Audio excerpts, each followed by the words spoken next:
Hello, and welcome to today's episode of Demystify Selling with Microsoft. And I'm excited for my guest today, Jonathan Munson. Jonathan, welcome.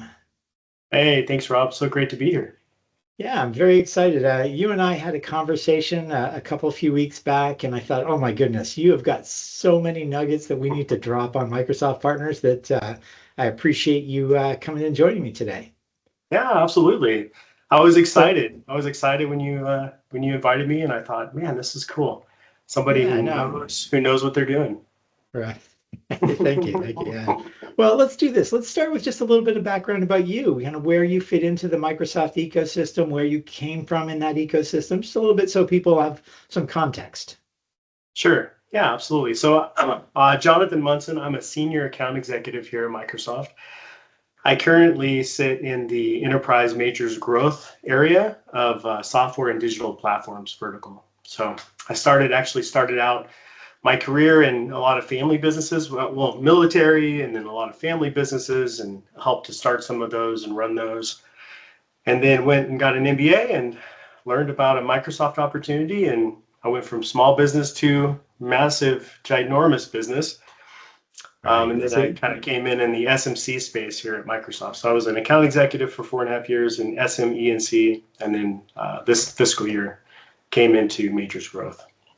Awesome. Well, if you're okay with it, I'd love to go back into the time machine a little bit, into those SME&C days, and maybe you could share with the audience a little bit about what that's like. And my understanding is that you're working with a lot of different customers, so you're meeting with these folks quite regularly in that. And so maybe you can just share with the audience, what does it mean to engage with partners in that organization? Yeah, absolutely.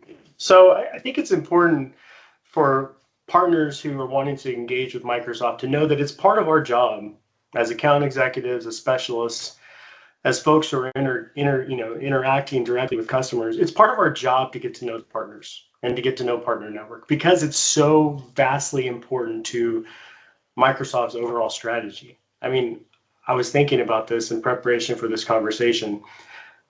An awesome structured deal with tons of value for a customer, with trust that we've built trust with, right? That's past just a transactional relationship, plus an incredibly expert partner who's engaged, who's also building trust. It's just a beautiful thing. It provides so much value to a customer. So part of our job is to get to know partners. It is to understand, and it is to bring value, right? Part of that too, though, is understanding that in SME&C, what Microsoft considers mid-market is actually pretty large companies, and folks on account teams there have large number of accounts. So I was running and managing companies anywhere from 500 million in revenue a year to 10 billion, and that's considered by Microsoft mid-market.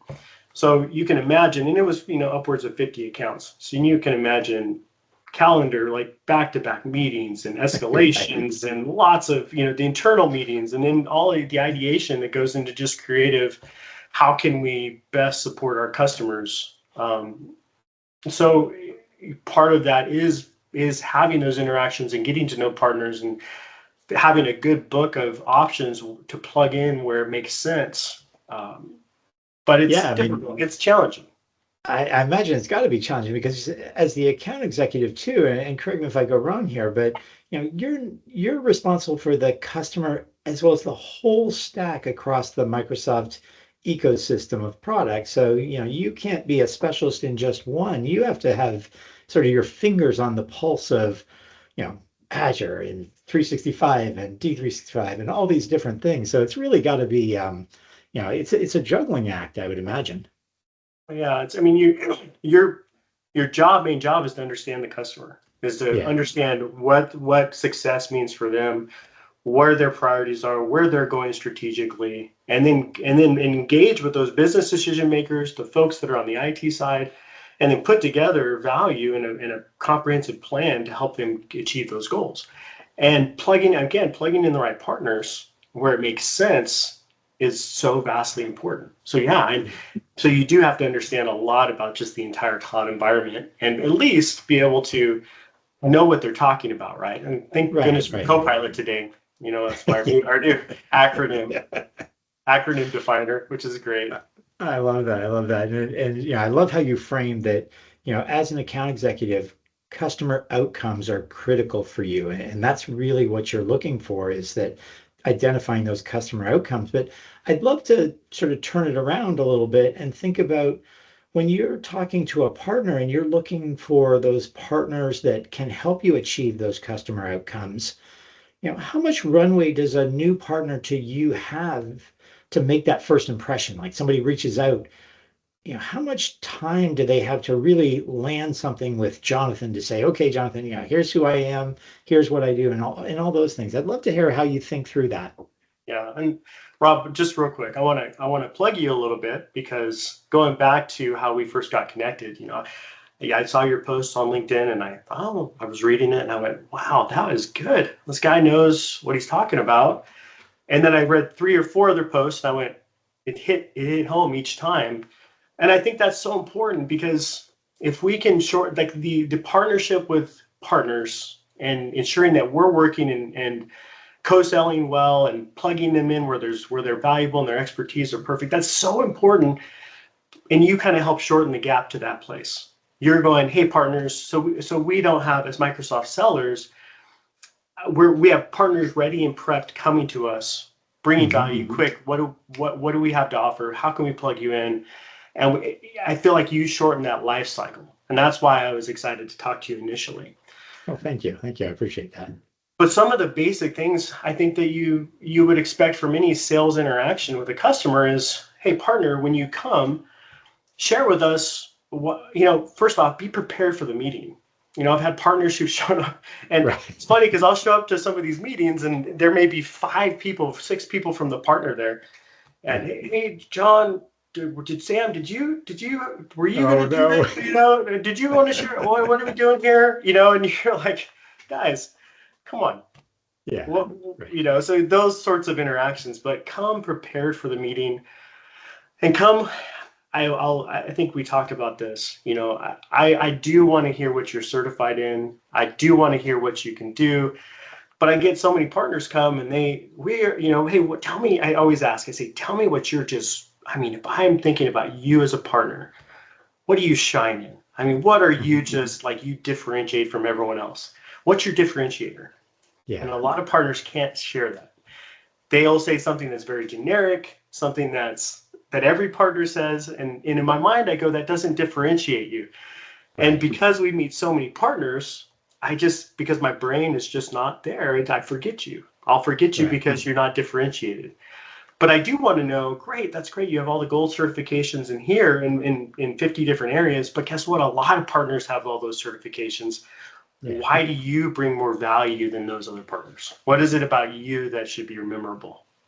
Yeah, I love that. And one of the things I love to share with partners, and I like to sort of challenge them to think about is like, who would you go toe to toe with on this topic? Like, could you go and say, hey, if Avanad showed up, I would go toe to toe with him on this thing because I know I would do a better job. That's always the thing I try and coach people on is like, come with that kind of differentiation and passion about what you do, how you do it. And so I love that we're on the same page there. And it reminds me of something you shared with me on our previous chat was also showing up, having some unique value of things that you can offer right out of the gate to do for your customers. So whether that's a Yeah, free assessment or something along those lines, I thought that really struck me as, being able to say with that level of confidence, oh, we'll go in and we'll do this Azure landing zone assessment or this security briefing or whatever it might be. So I'd love to get your take on how you think about that and that value, especially as we move into these days where co-selling is truly going to be the go forward motion. sure, absolutely. So it's so important. We're looking for an excuse to introduce a partner. We Mhm. want an excuse. If I introduced every partner who asked me for an introduction to customers, I would just be spamming customers all day long with partners, and Right. it would just be a lot of noise, and it would ruin my trust and that I've built with that customer. Yeah. And so we need a reason to introduce you. We need a Mhm. reason. Bring something unique, some unique value. So a couple of the ones in the past that have helped, that I've been very impressed with is I met a partner that not only presented well to me, where I thought, yeah, I want to put this person in front of a customer. Like they're knowledgeable, they know what they're talking about, they present well, they're good at relationship. I like them.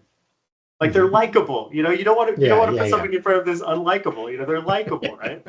Like we're evaluating these things. Would I want to introduce this person to somebody, or are they likable, right? Yeah. But this particular partner, they understood the environment, they understood what was important to us, they understood our ecosystem, and they knew that we still had these customers who needed to get out of this on-prem environment into the cloud to start taking advantage of AI opportunities and all the different things that are coming out in Azure. And so what did they do? They created this great offering where they would build the Azure landing zone for free and then manage it for 90 days for a customer. Wow. I mean, that's I never had a partner come with that kind of offer, and they were just landing deal after deal after deal. And what that is a fantastic foot in the door approach. It's let me come and prove my value to you, customer, and guess what? It's going to open up opportunities to all the other areas of the business, and all those other they're going to get to use those 50 other certifications, right? Because they landed Yeah. value in that one certification. Another example, I want to go through a few real quick because I think they're Yeah, really please, cool. please. I love this. This is great. You got these business decision makers who want AI, and the Mhm. IT team is putting on the brakes. Hold on, no. And the CEO and the COO, they're going, why can't we have it tomorrow? Come on, this is crazy. All my friends are telling me that I'm behind. Yeah. So I had a customer come in and they said, okay, here's how we're going to go in. It's going to be about a $2,000 or a $5,000 engagement. We're going to take one use case. Mhm. One use case, one particular one was a chief legal officer. He had put everything he'd ever done over 25 years in this publicly traded company into one folder. One folder, not subfolders by year, not subfolders by nothing. I mean, one folder, right, on his OneDrive. And he couldn't find anything. So the Yeah. use case it was a 30-minute meeting. It was, let us put this up into a data lake in Azure. We'll protect it well. We'll throw a Gen AI on top of it. And guess what, Mr. C, Chief Legal Officer, you can now search all of that worry-free and IT will be happy. I mean, this partner was landing 65% of those conversations, a $5,000 engagement, but the opportunity to bring value and then expand. So those are fantastic. And if you don't have a unique selling proposal or proposition or something, a 2-hour webinar, whatever it might be, Sure. it hurts because then what we can do is we can look for where we can plug you in when it makes sense, but an introduction to the customer's heart if we're not providing some sort of unique business value. I love that. And what I want to just, highlight that you said is that there was one that did it with a free offer and there was one that did it with sort of a low cost entry offer, but both of them brought massive value to the client. And for those of us that have been in the sales world for a while, it's almost like that puppy dog sale or the puppy dog close where once they have it, they can't let it go. It's so, it really is such a great strategy. And I love that you shared those couple examples of that. Yeah, because and it was fast. That foot in the Right. door with the chief legal officer was 2 weeks. So IT has been saying it's going to take 3 years to secure everything, make sure everything's labeled, and the CISO's like AI, this is so dangerous, this is so scary, and we Right. found a way to show how you can digitally transform in a way that brings AI capabilities quickly, with the overall long-term plan still in place. And I think that's what's important to our customers to understand. I love that. What I also love about that is that how clear those offers are. They're not complicated, they're not complex, not regardless of how much effort goes behind the scenes. What I heard from you and what I believe that you heard from that partner was clarity on the customer outcome first and maybe some, minor details. But but it led with the customer outcome, which is, I imagine has to resonate really well with you because in your role, whether you're in majors today or you're in SMC and E before, or SME and C, sorry, it was all about the customer outcome.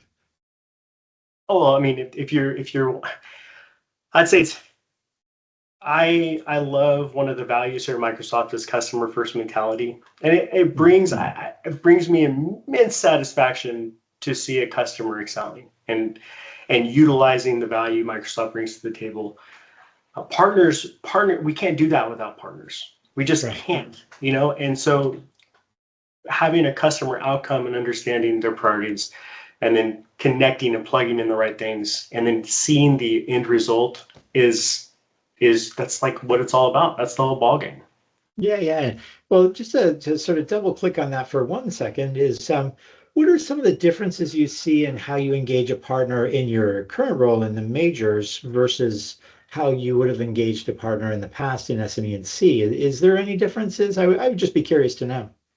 I think not really. I think we had a lot more I had a lot more opportunities in SME&C Sure. because we just had so many more accounts. And Yes, so yeah, a yeah. That makes lot we were sense. plugging in partners a lot fast, which is why it's such a fantastic place to engage with Sure. sellers, and building that partner we talked a little bit about this, that partner reputation and why it's important within Microsoft. Majors, obviously, we were able to strategically dig in deeper. We have more Mhm. internal resources to support customers. So we're still looking at we're still plugging in great expert partners wherever we can because it's important for the overall. But I think we have a little bit more time, fewer accounts. And a lot of these companies that are in the enterprise space, they already have established partner relationships. Right. And so we might plug in and introduce new partners where it makes sense, but sometimes we're utilizing partners that have already built that relationship. Built that, and I love that. And I think that's a key differentiator there between the two organizations. But just to kind of recap what I heard in that SME and C space is that because you have one, so many accounts, two, these partners or these customers don't always have long-term established relationships. It really drives more sort of partner activity between the seller, the Microsoft account executive, and the partner seller. So well, I love that. And Jonathan, as we're coming to the end of our time today, first and Yeah. foremost, thank you for sharing this. You've dropped a lot of great nuggets on us here today. So thank you for that. But one last question for you. So you've had a ton of experience in the Microsoft ecosystem. If you had one thing to say to the CEO of a Microsoft partner, what coaching or guidance would you give that CEO? I think so. I think it comes down to just like you would with any business. When a good business, which you have, right, Rob? We know you've started successful partners and successful companies in the past. You know what it takes. But Microsoft is, in a sense, one of your customers. Like you are selling into Microsoft your value, but so making sure that you've identified that value, that differentiated strategy, those foot in the door approaches, that's important. Like your vision for where you're taking that partnership, not only in front of customers, but in front of how you're going to come across with conversations with Microsoft. So I think it's really important to understand that and then ensure. I mean, you're going to be a successful partner if you've done that. Right. I love that. I love that. And I love the fact that, you talked about it earlier is that show up prepared. Have your sort of be organized, have your system ready. You shared some great examples of types of offers that might resonate with you or your peers, whether you're in those two sort of spaces that we talked about or any other space. Be creative. So and show up and most importantly, think about Microsoft as your customer. That I think that's the goal. That's the mic drop moment right there. I love So, it. Jonathan, if people want to get a hold of you, is LinkedIn the best way to do that? Yeah, feel free to reach out. I mean, I have a small partner that I don't have any business doing with, but I've loved where they're going and their trajectory and their vision and they're growing. I've been kind of doing a little coaching, and I connected you a couple of weeks ago because I thought, Mhm. man, this could really accelerate this partner success. So if you're a smaller partner and you want to talk and always happy to connect and share a little bit. Well, Jonathan, thank you so much for sharing everything you've done with us and for coming on today and sharing the wisdom. So thanks again. I look forward to the next time we chat. Awesome. Thanks so much, Rob. Take care.